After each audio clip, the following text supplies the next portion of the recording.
It's a feeling like living in someone else's script, playing a role that feels foreign even to ourselves. We often find that despite our lives appearing to be on the right track, a persistent sense of anxiety remains deep within us. The British psychoanalyst Donald Winnicott once reminded us that much of the suffering in our lives stems from the fact that our self, in an abstract sense, has not yet truly formed. We walk through the world wearing a sophisticated false self, a mask designed to please others, while our true essence remains hidden and lost. Let us embark together on a journey of life, a transition from chaos to clarity, from dependence to independence. This is more than a psychological exploration. It is the true birth of the self. This journey of self-discovery begins when we allow our life force to flow naturally.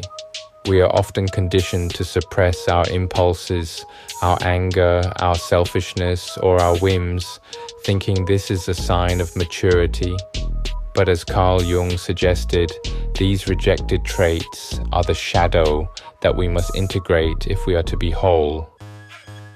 Let us remember, a strong person is not someone without aggression, but someone who knows they possess that power, yet chooses to exercise it with grace.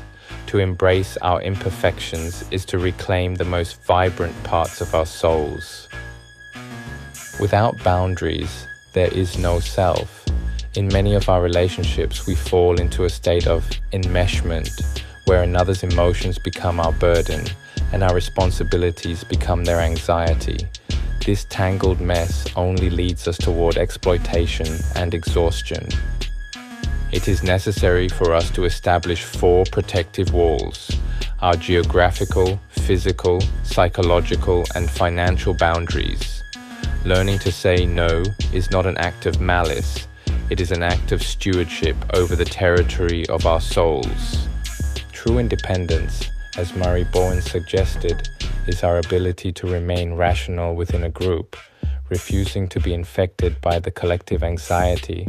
When we learn to firmly show that we are not easily trampled, we gain the right to speak to the world as equals. This is perhaps the most challenging lesson for us in this journey. To avoid pain, we often lie to ourselves, using cynicism or blind optimism to paper over the cracks. But these lies weaken our character, leaving us fragile when the storms of life arrive.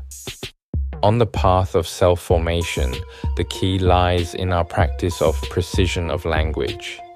When unease strikes, let us not just say, "I'm sad." We must ask ourselves precisely, what specifically is threatening us?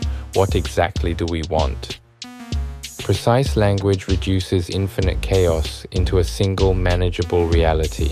The moment we can accurately name the dragon in our hearts, the fear that dragon inspires is already cut in half.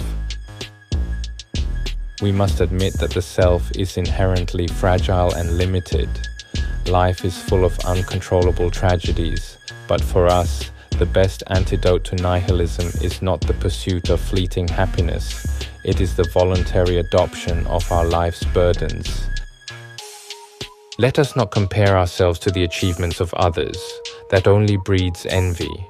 Instead, let us compare ourselves to who we were yesterday, even if we've only improved by the smallest margin. Viktor Frankl once reminded us, everything can be taken from us, but one thing, the last of the human freedoms, to choose our attitude in any given set of circumstances. When we abandon selfish shortcuts and pursue long-term meaning, we are negotiating fairly with fate. We are no longer victims of our environment, but the guardians of our own lives. This journey of self-formation has no final destination. It is a daily philosophical practice for us all. Through emotional awareness, the establishment of boundaries, the precision of language, and the acceptance of responsibility, our minds will break through the shell of confusion to form a resilient, cohesive self.